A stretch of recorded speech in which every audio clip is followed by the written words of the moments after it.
BBC বাংলার সান্ধ্য অধিবেশন প্রবাহতে আপনাদের স্বাগত। আজ আপনাদের সাথে লন্ডন স্টুডিও থেকে আছি মানসী বড়ুয়া। ইন্না লিল্লাহ। মধ্যপ্রাচ্যে ছড়িয়ে পড়েছে তৃতীয় বিশ্বযুদ্ধ। মুসলিম বিশ্বের অন্যতম শীর্ষ নেতা আয়াতুল্লাহ আলী খামেনি তিনি পবিত্র কোরআন শরীফকে ধারণ করেছেন এবং তিনি যে তার নিজের জীবন দিয়েছেন, তবুও তিনি কাফের মুশরিকদের কাছে আত্মসমর্পণ করেননি। এটি থেকেই বোঝা যায় তিনি কতটা মহান ব্যক্তিত্ব। পবিত্র কোরআন শরীফে আল্লাহ তাআলা সূরা তাওবা আয়াত ৭৩ জানিয়েছেন যে, হে নবী, কাফের এবং মুনাফিকের বিরুদ্ধে যুদ্ধে অবতীর্ণ হন, কঠোরতা অবলম্বন করুন, এদের অবস্থান হবে জাহান্নামের নিকৃষ্টতম স্থানে। কতই না নিকৃষ্ট স্থান এটা, অর্থাৎ পবিত্র কোরআন শরীফের মাধ্যমে আল্লাহ তাআলা জানিয়েছেন যে যারা কাফের মুশরিক অর্থাৎ ইহুদি খ্রিস্টান এই যারা রয়েছে এদের বিরুদ্ধে আল্লাহ তাআলা এই ঘোষণা দিয়েছেন। সেই ঘোষণাকেই বুকে ধারণ করে ইরানের সর্বোচ্চ ধর্মীয় নেতা আয়াতুল্লাহ আলী খামেনি তিনি তার নিজের জীবন শেষ করেছেন, কিন্তু এই ইহুদিবাদী ইসরায়েলও যুক্তরাষ্ট্রের কাছে আত্মসমর্পণ করেননি। তার আদর্শকে ধারণ করে ইরান এখন অনেক বেশি ভালো অবস্থানে রয়েছে। তবু সৌদি আরব, কাতার, কুয়েতের মতো দালালে পরিণত হয়নি। তারা প্রতিনিয়ত সংযুক্ত আরব আমিরাত, কাতার, কুয়েত, বাহরাইন ও সৌদি এরা প্রতিনিয়ত ইহুদিবাদী ইসরায়েলের কাছে কুর্নিশ করছে, কিন্তু কখনোই মুসলিম বিশ্বের অন্যতম এই নেতা কখনো এদের কাছে মাথা নত করেনি। আর এই মুহূর্তে আমাদের হাতে এসে পৌঁছেছে এই যুদ্ধের সর্বশেষ গুরুত্বপূর্ণ সবথেকে তাজা আপডেট সংবাদ। বাগদাদ সামরিক বিমানবন্দরে ড্রোন বিধ্বস্ত রকেট হামলা। ইরাকের রাজধানী বাগদাদে অবস্থিত মার্কিন যুক্তরাষ্ট্রের ঘাঁটিতে একের পর এক হামলা চালাচ্ছে ইরান। তবে দুঃখজনক হলেও একটি ড্রোন বিধ্বস্ত হয়েছে বাগদাদের সামরিক বিমানবন্দরে, সেখানে আগুন ধরে যাওয়ার খবর পাওয়া গেছে। এরপর জানাবো, ইসরায়েলে আবারও মিসাইল ছুড়েছে ইরান। আলহামদুলিল্লাহ, আবারও নতুন করে ক্লাস্টার মিসাইল ছুড়েছে ইরান। এসব ক্লাস্টার মিসাইল দিয়ে এতটাই ধ্বংসযজ্ঞ চালানো হচ্ছে যে ইহুদিবাদী ইসরায়েল এর আগে কোনোদিন এত বিপাকে পড়েনি।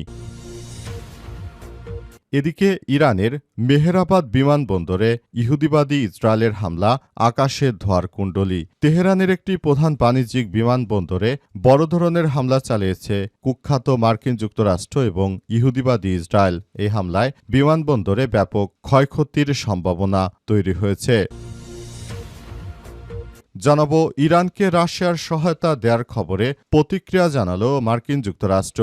রাশিয়ার মধ্যপ্রাচ্য যুক্তরাষ্ট্রের অবস্থান সম্পর্কে ইরানকে গোয়েন্দা তথ্য দিচ্ছে এমন প্রতিবেদনের প্রেক্ষিতে প্রতিক্রিয়া জানিয়েছে যুক্তরাষ্ট্রের প্রতিরক্ষামন্ত্রী পিট হেগসেথ। তবে রাশিয়া জানিয়েছে ইরান এখন অনেক বেশি শক্তিশালী, তাদেরকে আমার সহায়তা দেওয়ার কোনো প্রয়োজন নেই।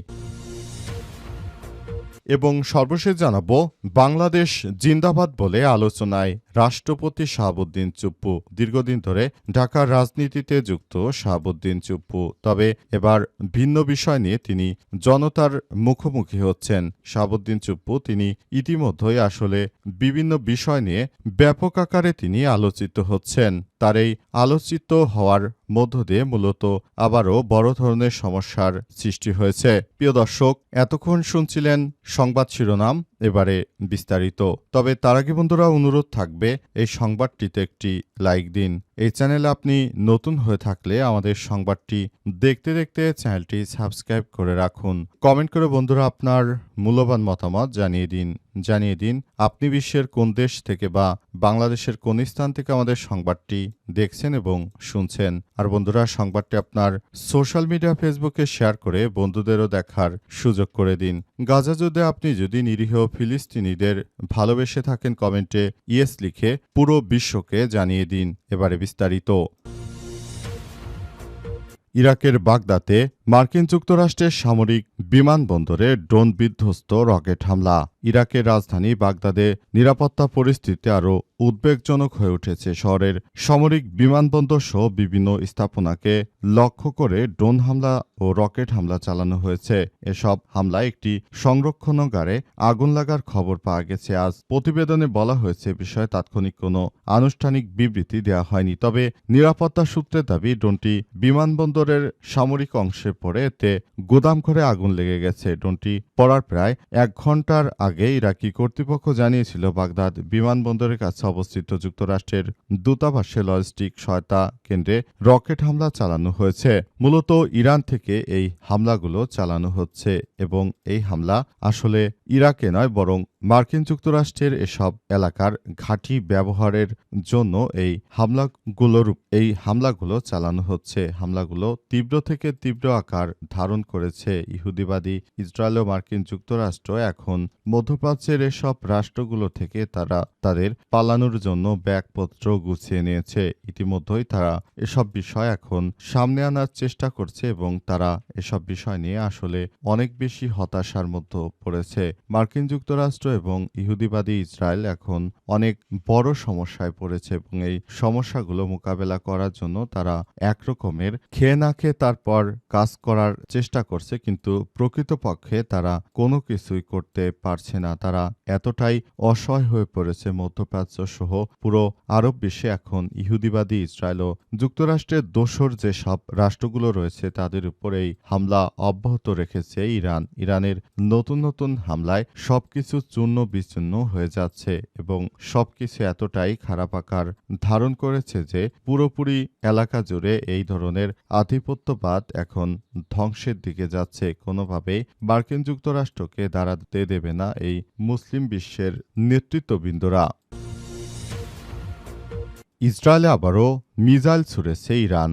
আলহামদুলিল্লাহ, ইরান দখলদার ইসরায়েলের দিকে আরও লক্ষ্য করে বেশ কয়েকটি মিসাইল ছুড়েছে বলে জানিয়েছে ইসরায়েলি বাহিনী। আজ ইরানের পক্ষ থেকে এক এক করে এই ধরনের হামলা চালানো হচ্ছে। হামলায় ইহুদিবাদী ইসরায়েলের সেনাদেরকে টার্গেট করা হচ্ছে। ইসরায়েলি সেনাবাহিনী এক বিবৃতিতে বলছে, ইরান থেকে ইসরায়েলের দিকে নিক্ষেপ করা ক্ষেপণাস্ত্র ঠেকাতে ইসরায়েলের প্রতিরক্ষা ব্যবস্থা কাজ করছে।